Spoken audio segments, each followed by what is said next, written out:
ಪಾಪ ಅಂತ ರಕ್ಷಿತಾ ಪಾಪ ಕರಿತಾರ ನೋಡವ ದೊಡ್ಡವ ಚಿಕ್ಕವ ಇಬ್ರು ಆ ಕಡೆ ಇರೋ ದೊಡ್ಡವ ಈ ಕಡೆ ಇರೋ ಚಿಕ್ಕವ ಕರಿತಾರ ನೋಡವ ದೊಡ್ಡವ ಚಿಕ್ಕವದಿರಿ ಎಲ್ಲೋಗಿದ್ರು ನೆನಪನ್ನ ಕೇಳು.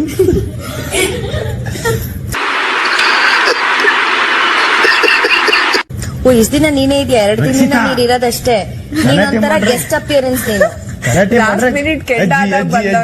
ಗ್ರಾಚಾರ ಬಿಡಿಸ್ಬಿಡ್ತೀನಿ ನಿನ್ಗೆ. ಅವಾಗಿರ್ಲ್ವ ದೊಡವ ಈಗ ಪಾಪ ಅಂತ ಕರಿತಾರ ಮಾತಾಡ. ಎಲ್ಲೋಗಿದೆ ನೀನ್ ಇಷ್ಟ ದಿನ? 2 ದಿನದಿಂದ ಉದ್ಭವ ಆಗ್ಬಿಟ್ಟಿದ್ರೆ ಚಿನ್ನಿ ನಮ್ ಕಡೆ ಒಂದ್ ಇದು ಹೇಳ್ತಿದ್ದೋ ಚಿಕ್ಕ ವಯಸ್ಸಲ್ಲಿ, ದೊಡವ ದೊಡವ ದೋಸೆ ಕೊಡು, ಚಿಕ್ಕವ ಚಿಕ್ಕವ ಚಕ್ಲಿ ಕೊಡು, ನಮ್ಮಪ್ಪ ರಾಜ ಕೊತ್ಮುರಿ ಬೀಜ ಸಾರ್ಗ ಸೊಪ್ಪು, ನೀವು ಮಾಡಿದ ತಪ್ಪು.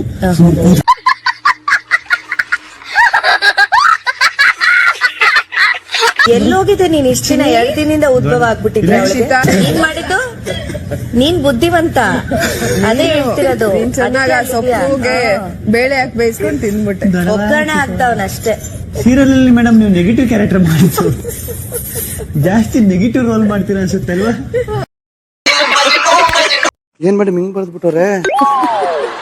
2 ಅವರ್ ಮಾತಾಡಿ ಮಾತಾಡಿ ಎಲ್ರಿಗೂ ಮಾಡ್ತಿರ್ತಾರೆ ಸೈಕು. ಅದಕ್ಕೆ ಮನೇಲಿ ಯಾರು ಇವ್ರನ್ನ ಮಾಡ್ತಿಲ್ಲ ಲೈಕು. ಟಮಾಟು ಮಿಲ್ಡಕ್ಕ ನೀವ್ ಆಚೆ ಹೋಗುದ್ ಪಕ್ಕ, ಟಮಾಟು ಮಿಲ್ಡಕ್ಕ ನೀವ್ ಆಚೆ ಹೋಗುದ್ ಪಕ್ಕ.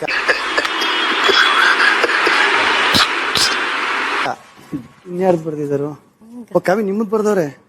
ಕಾವ್ಯ ಕಾವು ಕಾವು ಕಾವು ನೀನ್ ಯಾಕೆ ಅಣ್ಣ ಅಂದು ಗಿಲ್ಲಿಗ್ ಮಾಡ್ತೀಯ ನೋವು, ಟಮಾಟು ಮಿಲ್ಡಕ್ಕ ನೀನ್ ಇಲ್ಲೇ ಇರ್ತೀಯ ಪಕ್ಕ, ಟಮಾಟು ಮಿಲ್ಡಕ್ಕ ನೀನ್ ಇಲ್ಲೇ ಇರ್ತೀಯ ಪಕ್ಕ. ಅಲ್ಲಿ ಫ್ಯಾನ್ಸ್ ಎಲ್ಲಾರು ಒಂದೇ ಮಾತು ಹೇಳಿದ್ದು, ನೀವ್ ಯಾರ ಬಗ್ಗೆ ಓದ್ತಿರೋ ಬಿಡ್ತಿರೋ, ನಾವು ಬರ್ದಿರೋ ಧ್ರುವಂತವ್ರ ಬಗ್ಗೆ ಓದಿಲ್ಲ ಅಂದ್ರೆ ಬಹಳ ಬೇಜಾರಾಗತ್ತೆ ಅಂತ. 7 ಅವರು ಸಿಕ್ತವ್ರಿಗೆ ಬಿಡ್ತಾನೆ ತಲೆಗೆ ಡ್ರಿಲ್ಲಿಂಗು. ಅದ್ ಕೇಳಕ್ಕೆ ಎಲ್ರಿಗೂ ತುಂಬಾ ಬೋರಿಂಗು. ಮಾತೆತ್ತರೋಗಿ ಕ್ಯಾಮ್ರಾ ಮುಂದೆ ನಿಂತ್ಕತಾನೆ, ಇನ್ನೊಂದ್ ಸ್ವಲ್ಪ ಹೊತ್ತಲ್ಲೇ ಬಾಗ್ಲ ಹತ್ರ ನಿಂತ್ಕತಾನೆ.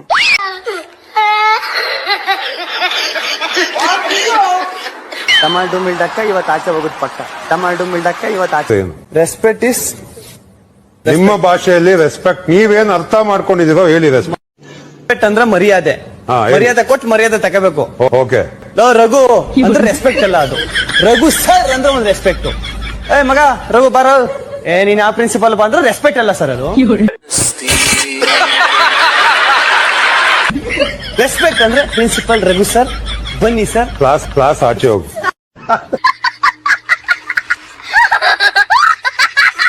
ಕಾವ್ಯ ಅವ್ರು ಹೇಳ್ತಾರೆ ಹೋಗ್ಬಿಟ್ಟು ತಾವು ಒಂದು ಗತ್ತಿನ ಮೀಸೆ ತೆಗ್ಸ್ಕೊಂಡ್ ಬರ್ತೀರಿ. తర్వాత ఏమైంది బాబు? ಎಲ್ಲಾರು పట్టుకోండి సేవ్ చేయండి చేశారు.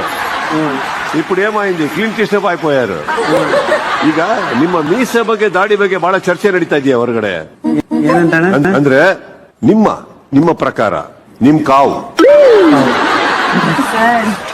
ಅವ್ರು ಹಾಕಿದ ರಿಕ್ವೆಸ್ಟ್ ಏನು? ನಿನ್ ಜೊತೆ ಮಾತಾಡ್ಬೇಕು ಅಂದ್ರೆ ಸೇವಿಂಗ್ ಮಾಡ್ಕೊಂಡು ಮೀಸೆ ಕೆಂಪೇಗೌಡ ಸುದೀಪ್ ಅಣ್ಣ ಸ್ಟೈಲ್ ಬರ್ಬೇಕು ಅಂತ ಹೇಳಿದ್ರು. ಅಲ್ಲ ಕಾವ್, ಅದಕ್ಕೆ ನಾನೇ ಇದ್ನಲ್ಲ.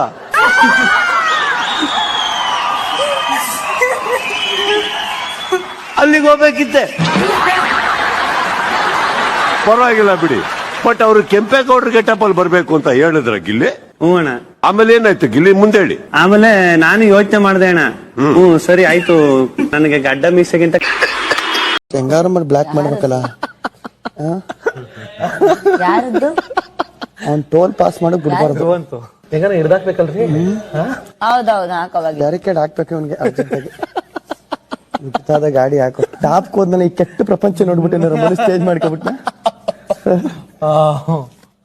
ಇಲ್ಲ ರಘುವಣ್ಣ ನೀನೇನಾದ್ರೂ ಏನಾದ್ರು ಚೇಂಜ್ ಮಾಡ್ದ ಮನ್ಸ, ಈ ಕೆಟ್ಟ ಪ್ರಪಂಚದಲ್ಲಿ ಒಂದ್ ಒಳ್ಳೆ ಸ್ವರ್ಗ ಸೋರಿಸ್ತೀನಿ.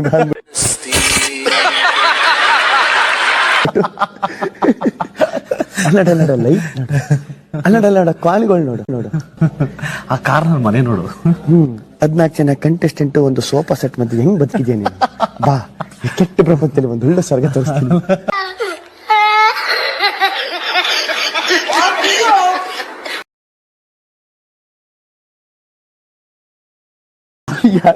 ಯಾರು ನೋಡ್ತಾ ಇಲ್ಲ, ಎಲ್ಲ ಲಿವಿಂಗ್ ಎಲ್ಲ ಇರೋದಲ್ಲ ಅವರೇ. ಅಯ್ಯೋ ಥ್ಯಾಂಕ್ ಯು. ಅದನ್ನ ಕದ್ದು ಮಾಡೋಣ ನೋಡ್ಬಿಡ್ತಾನೆ.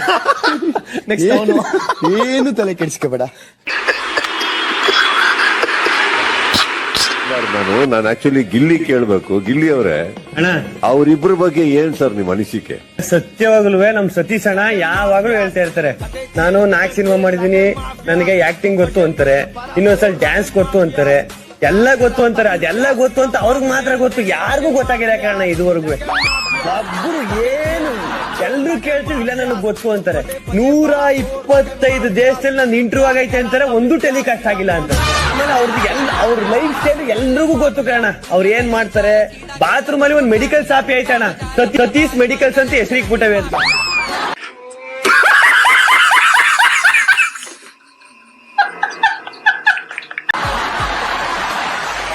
ತಲೆಗೆ ಹಾಕೋದು, ಒಂದೊಂದು ಕೂದಲಿಂದ ಹಿಡಿದು ತಲೆಗೆ ಹಾಕೋದು, ಸ್ಕಿನ್ಗೆ ಹಾಕೋದು, ಪ್ರತಿ ಒಂದು ಐತೆ ಕಾರಣ. ಅವರು ಅಷ್ಟೊಂದು ಸ್ಕಿನ್ನು ಏರ್ಗೆಲ್ಲ ಅಷ್ಟು ಕೇರ್ ಮಾಡ್ತಾರೆ ಅಣ್ಣ. ಮಳಿಕನ್ನ ಕೆಮ್ತಾ ಇರ್ತಾರೆ. ಅವ್ರು ನೋಡಿದಾಗ ನನ್ಗೆ ಅನ್ಸುದು ಒಂದೇ, ಈ ಹಳೆ ಗಾಡಿಗೆ ಟಿಂಕರಿಂಗು ಪೇಂಟಿಂಗು ಮಾಡಿರ್ತಾರೆ.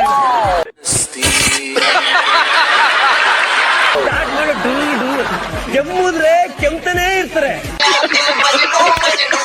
ದಿವಾಲಿಗೆ ಫುಲ್ಗಡಿ. ಇನ್ನೊಂದು ಯಾವಾಗ್ಲೂ ಹೇಳ್ತಾ ಇರ್ತಾರೆ, ನಾನು ಗೆಲ್ಲಕ್ ಬಂದಿಲ್ಲ, ಸೋಲಕ್ ಬಂದಿದ್ದೀನಿ ಅಂತ. ಈಗ ನೀವು ಈ ಕೈಲಿ ನನ್ನ ಹಿಡ್ಕೊಂಡಿರ್ತೀರಣ್ಣ, ಈ ಕೈಲಿ ಅವ್ರು ಹಿಡ್ಕೊಂಡಿರ್ತೀರಾ. ನೀವು ಸತೀಶೆ ಗೆಲ್ಬೇಕು ಅಂತ ಕೈ ಎತ್ತು ಕೊಯ್ತಾ ಇರ್ತೀರ. ಅವರು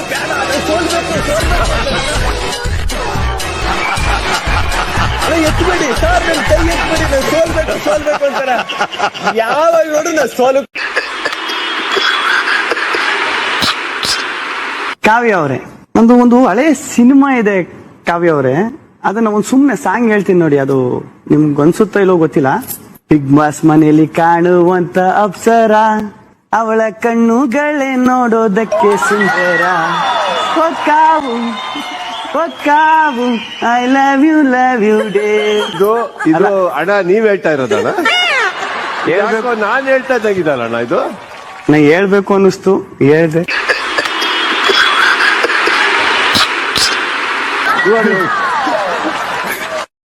ಇವ್ರಿಗಿಂತ ಜಾಸ್ತಿ ಇವ್ರನ್ನ ಪುಸ್ಲಾಯ್ಸಿ ಇವರು ಜಾನ್ವಿ ಅವ್ರ ಅವ್ರಣ್ಣ.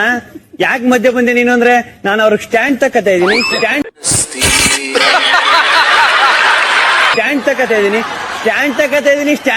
ಇದೀನಿ ಅಂತ ಮನೆನೇ ಕೆಂಗೇರಿ ಬಸ್ ಸ್ಟ್ಯಾಂಡ್ ಮಾಡಿ ಕೂರ್ಸವ್ರಣ್ಣ ಇವ್ರು ಇಬ್ರು ದಿವಾಲಿಗೆ ಫುಲ್ಗಡಿ. ಅಣ್ಣ ನನಗೆ ಈ ಸೋಲಿ ಒಂದೇ ಒಂದ್ ಮೆಸೇಜ್ ಗೊತ್ತಾಗಿದ್ದೇನು ಅಂದ್ರೆ ಅಣ್ಣ, ಒಂದ್ ಹುಡುಗಿ ಜಗಳ ಆಡಿದ್ರೆ ಬೇಗ ಸಾಲ್ವ್ ಆಗ್ಬಿಡ್ತದೆ. ಯಾಕಂದ್ರೆ ಹುಡುಗ ಬೇಗ ಹೋಗಿ ಸಾರಿ ಕೇಳ್ಬಿಡ್ತಾನೆ. ಒಂದ್ ಹುಡುಗಿ ಜಗಳಕ್ ಬಿದ್ರೆ ಅಣ್ಣ ಯಾವ್ದೇ ಕಾರಣಕ್ಕೂ ನಿಲ್ಲಲ್ಲ ಅಣ್ಣ. ನಿಜವಾಗ್ಲೂ ನೀವು ನಂಬ್ತಿರೋ ಬಿಡ್ತಿರೋ, ಅರ್ಚಾಡಿ ಎಲ್ರು ಹುಡುಗಿರ್ ಗಂಟೆಲ್ಲ ಹೋಗ್ಬಿಡೋದು, ಹೆಣ್ಮಕ್ಳು ಗಂಟ್ಲೆಲ್ಲ ಕನ್ಫೆಕ್ಷನ್ ರೂಮ್ ಇನ್ಫೆಕ್ಷನ್ ರೂಮ್ ಮಾಡಿ ಕವರಕ್ಕಲ್ಲ.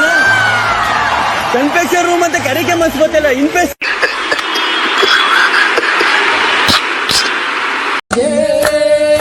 ಸಾಲದೆ ಈ ನನ್ನ ತಾಯಿಯ ಭುವನೇಶ್ವರ ತಾಯಿಯ ಎಷ್ಟು ಸಾರಿ ನೋಡಿದರು ನನ್ನ ಆಸೆ ತೀರದೆ. ಸಾಲದೆ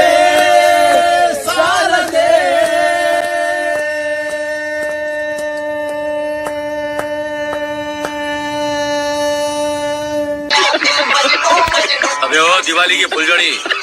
ಕಾನ್ಫಿಡೆನ್ಶಿಯಲ್ ಆಗಿ ನಾವು ಮಾತಾಡುವಾಗ ನಿಮಗೂ ಕೂಡ ಅದ್ರ ಸೀರಿಯಸ್ನೆಸ್ ಗೊತ್ತಿರ್ಬೇಕು. ಕಾನ್ಫಿಡೆನ್ಶಿಯಲ್ ಅಂದ್ರೆ ಕಾನ್ಫಿಡೆನ್ಶಿಯಲ್ ಅಂದ್ರೆ ಸೀಕ್ರೆಟ್.